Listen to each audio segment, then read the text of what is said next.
The Master Key System by Charles F. Haanel. Chapter 13. Physical science is responsible for the marvelous age of invention in which we are now living, but spiritual science is now setting out on a career whose possibilities no one can foretell. Spiritual science has previously been the football of the uneducated, the superstitious, the mystical, but men are now interested in definite methods and demonstrated facts only. We have come to know that thinking is a spiritual process, that vision and imagination preceded action and event, that the day of the dreamer has come.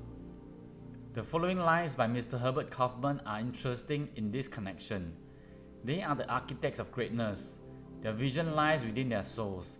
They peer beyond the veils and mists of doubt and pierce the walls of unborn time.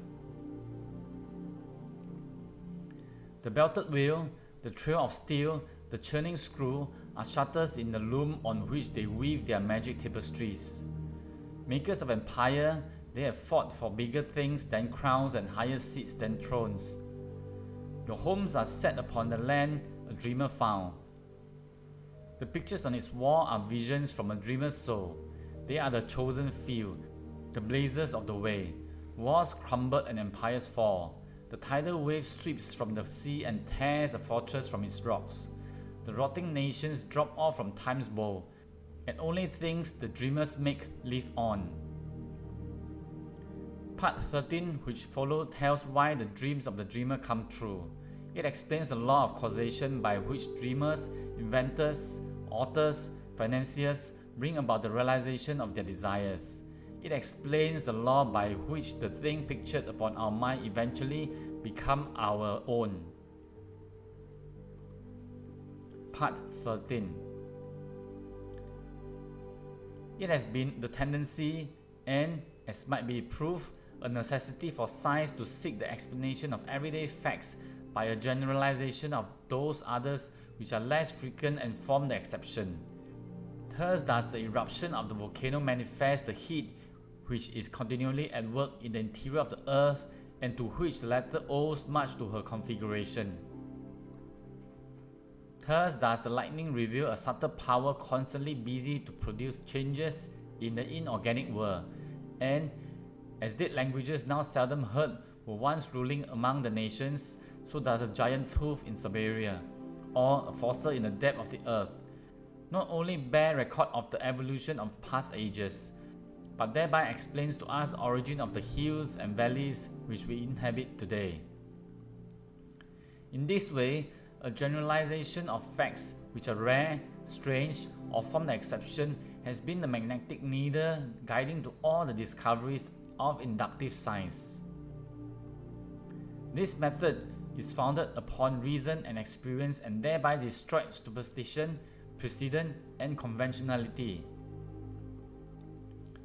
It is almost 300 years since Lord Bacon recommended this method of study, to which the civilized nations owe the greater part of their prosperity and the more valuable part of their knowledge.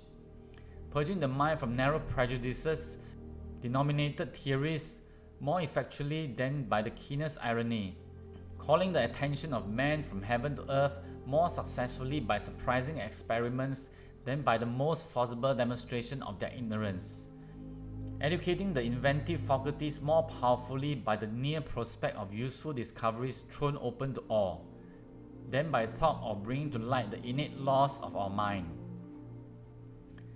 The method of Bacon has seized the spirit and aim of the great philosophers of Greece and carried them into effect by the new means of observation which another age offered, thus gradually revealing a wondrous field of knowledge in the infinite space of astronomy, in the microscopic age of embryology, and the dim age of geology, disclosing an order of the powers which the logic of Aristotle could never have unveiled, and analyzing in the formerly unknown elements the material combination which no dialectic of the scholastic could force apart. It has lengthened life, it has mitigated pain, it has extinguished diseases, it has increased the fertility of the soil, it has given new securities to the mariner, It has spanned great rivers with bridges of form unknown to our fathers. It has guided the thunderbolt from the heaven to earth. It has lighted up night with the splendor of day. It has extended the range of human vision. It has multiplied the power of human muscles. It has accelerated motion. It has annihilated distance. It has facilitated intercourse, correspondence, or friendly officers, or dispatch of business. It has enabled man to descend into the depths of the sea, to soar into the air, to penetrate securely into the noxious recesses of the earth. This, then, is the true nature and scope of induction. But the greater the success which men have achieved in the inductive science, the more does the whole tenor of their teachings and example impress us with the necessity of observing carefully, patiently, accurately, with all the instruments and resources at our command, the individual facts before venturing upon a statement of general laws. To ascertain the bearing of the spark drawn from the electric machine under every variety of circumstances, that we thus may be emboldened with frankly to address, in the form of a kite, the question to the cloud about the nature of the lightning, to assure ourselves of the manner in which body falls with the exactness of Galileo, that with Newton we may dare to ask the moon about the force that fastened it to the earth. In short, by the value we set upon truth, by our hope in a steady and universal progress, not to permit a tyrannical prejudice to neglect or mutilate unwelcome facts, but to rear the superstructure of science upon the broad and unchangeable basis, of full attention paid to the most isolated as well as the most frequent phenomena. An ever-increasing material may be collected by observation, but the accumulated facts are of very different value for the explanation of nature. And as we esteem most highly those useful qualities of man which are of the rarest occurrence, so does nature philosophy sieve the facts and attach a preeminent importance to that striking class which cannot be accounted for by the usual and daily observation of life. If then we find that certain persons seem to possess unusual power, what are we to conclude?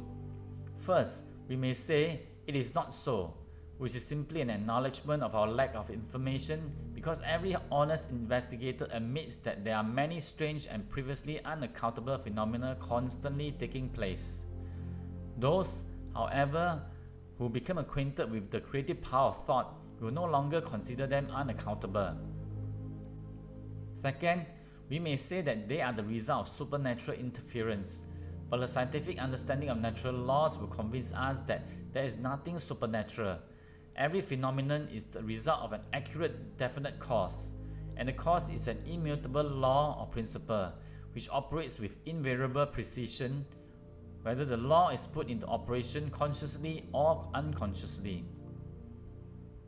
Third, we may say that we are on forbidden ground, that there are some things which we should not know. This objection was used against every advance in human knowledge. Every individual who ever advanced a new idea, whether a Columbus, a Darwin, a Galileo, a Fulton, or an Emerson, was subjected to ridicule or persecution, so that this objection should receive no serious consideration. But, on the contrary, we should carefully consider every fact which is brought to our attention. By doing this, we will more readily ascertain the law upon which it is based. It will be found that the creative power of thought will explain every possible condition or experience, whether physical, mental, or spiritual.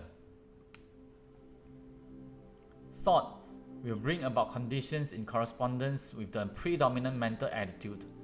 Therefore, if we fear disaster, as fear is a powerful form of thought, disaster will be the certain result of our thinking. It is this form of thought which frequently sweeps away the result of many years of toil and effort. If we think of some form of material wealth, we must secure it. By concentrated thought, the required conditions will be brought about, and the proper effort put forth, which will result in bringing about the circumstances necessary to realize our desires. But we often find that when we secure the things we thought we wanted, they do not have the effect we expected.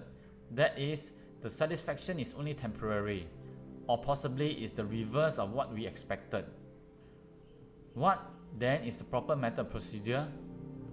What are we to think in order to secure what we really desire? What you and I desire, what we all desire, what everyone is seeking is happiness and harmony. If we can be happy, we shall have everything the world can give. If we are happy ourselves, we can make others happy. But we cannot be happy unless we have health, strength, congenial friends, pleasant environment, sufficient supply, not only to take care of our necessities, but to provide for those comforts and luxuries to which we are entitled. The old orthodox way of thinking was to be a worm, to be satisfied with our portion, whatever it is. But the modern idea is to know that we are entitled to the best of everything, that the Father and I are one, and that the Father is the universal mind, the Creator, the original substance from which all things proceed. Now, admitting that this is all true in theory, and it has been taught for 2000 years, and is the essence of every system of philosophy or religion, how are we to make it practical in our lives? How are we to get the actual, tangible results here and now? In the first place, we must put our knowledge into practice. Nothing can be accomplished in any other way. The athlete may read books and lessons on physical training all his life, but unless he begins to give out strength by actual work, he will never receive any strength. He will eventually get exactly what he gives, but he will have to give it first. It is exactly the same with us. We will get exactly what we give, and we shall have to give it first. It will then return to us manifold, and the giving is simply a mental process, because thoughts are causes and conditions are effects. Therefore, in giving thoughts of courage, inspiration, health, or help of any kind, we are setting causes in motion which will bring about their effect. Thought is a spiritual activity and is therefore creative. But make no mistake, thought will create nothing unless it is consciously, systematically, and constructively directed. And herein is the difference between idle thinking, which is simply a dissipation of effort, and constructive thinking, which means practically unlimited achievement. We have found that everything we get comes to us by law of attraction. A happy thought cannot exist in an unhappy consciousness. Therefore, the consciousness must change. And as the consciousness changes, all conditions necessary to meet the unchanged consciousness must gradually change in order to meet the requirements of the new situation. In creating a mental image or an ideal, we are projecting a thought into the universal substance from which all things are created. This universal substance is omnipresent, omnipotent, and omniscient. Are we to inform the omniscient as to the proper channel to be used to materialize our demand? Can the finite advise the infinite? This is the cause of failure, of every failure. We recognize the omnipresence of the universal substance, but we fail to appreciate the fact that this substance is not only omnipresent, but is omnipotent and omniscient, and consequently will set causes in motion concerning which we may be entirely ignorant.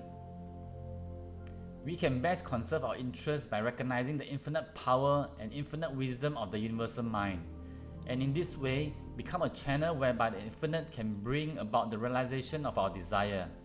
This means that recognition brings about realization. Therefore, for your exercise this week, make use of the principle. Recognize the fact that you are a part of the whole, and that a part must be the same in kind and quality as the whole. The only difference there can possibly be is by degree.